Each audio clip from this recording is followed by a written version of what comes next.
Vícios e jogos de azar. Jogar é pecado. O que a Bíblia diz, seja qual for o vício, obviamente ele configura pecado. Os vícios tiram o equilíbrio e o bom senso de uma pessoa. Muitos vícios atentam contra o bom relacionamento de alguém, destroem a vida familiar, colocam o viciado em situações de risco, inclusive de morte, prejudicam a saúde e muitos outros. Alguns vícios são tratados mais explicitamente nas Escrituras. Um exemplo disto é o alcoolismo. Do Antigo ao Novo Testamento, a Bíblia condena a embriaguez. O escritor de Provérbios escreve que o alcoolismo pode ser um dos agentes que conduzem alguém à miséria. Provérbios 23:21. Depois ele traz uma advertência acerca da necessidade em resistir ao desejo pela embriaguez,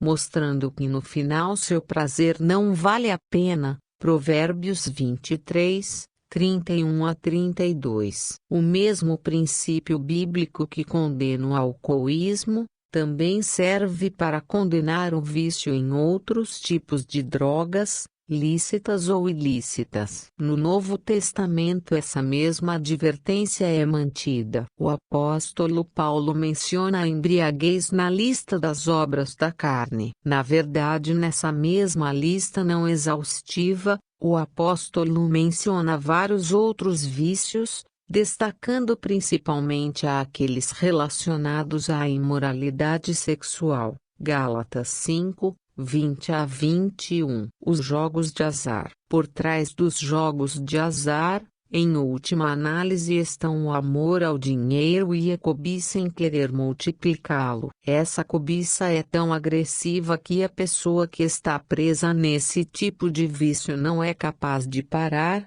mesmo perdendo em grandes quantidades aquilo que ela deseja multiplicar. O dinheiro. Existem muitos textos bíblicos que falam sobre como o amor ao dinheiro é prejudicial. Paulo escreve a Timóteo dizendo que o amor ao dinheiro é a raiz de todos os males, e que por essa cobiça pela riqueza, algumas pessoas causam a si mesmas muitos sofrimentos. 1 Timóteo 6:10. Além de tudo isso, os jogos de azar também podem ser caracterizados como uma tentativa de enriquecimento fácil. A tentativa de enriquecimento fácil sem ser pelo esforço do trabalho é visto na Bíblia como algo desonesto. Esse tipo de riqueza não traz prosperidade e acaba facilmente. Provérbios 13:11.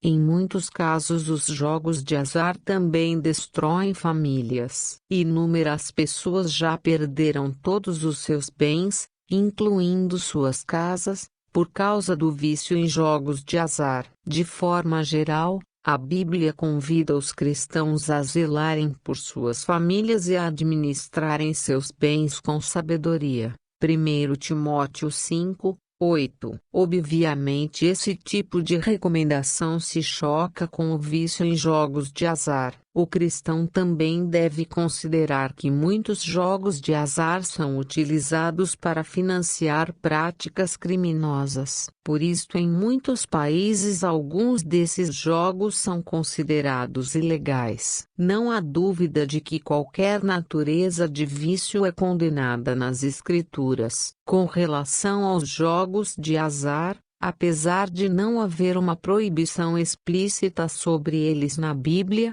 é correto dizer que a ética cristã também reprova sua prática. Isto porque a ética cristã se baseia na palavra de Deus como um todo, e indica pressupostos que são derivados legitimamente dela. Muitas vezes a Bíblia não traz uma recomendação explícita acerca de uma determinada prática, mas de forma implícita a proíbe. Então a ética percebe esse padrão e o indica como norma de conduta da vida cristã. Como vencer os vícios? Os cristãos que estão tendo que lidar com algum tipo de vício também precisam saber que é possível vencer essa situação. Algumas pessoas pensam que na regeneração qualquer tipo de vício ou tendência pecaminosa é automaticamente abolido. Mas a Bíblia diz que o processo de libertação do pecado é longo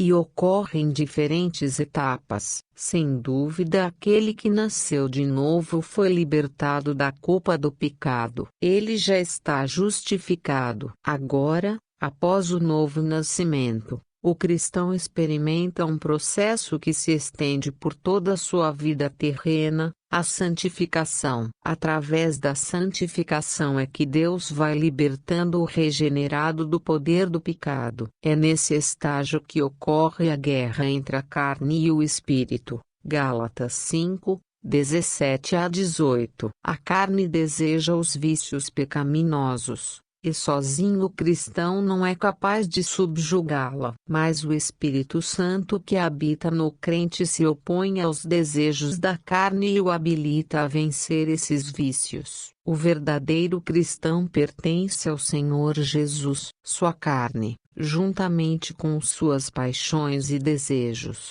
foi crucificada com Cristo. Gálatas 5, 24. O apóstolo Paulo explica qual é o caminho para superar os vícios da carne, viver e andar pelo Espírito. Gálatas 5, 25. Quando o crente é guiado pelo Espírito, ao invés dos vícios da carne, sua vida apresenta as virtudes do fruto do Espírito. Se você está preso a algum vício, recomendo assistir os vídeos do canal Show da Fé. Você vai crescer na fé e vai vencer não só os vícios, como também as doenças, a depressão e vários tipos de problemas que o afligem.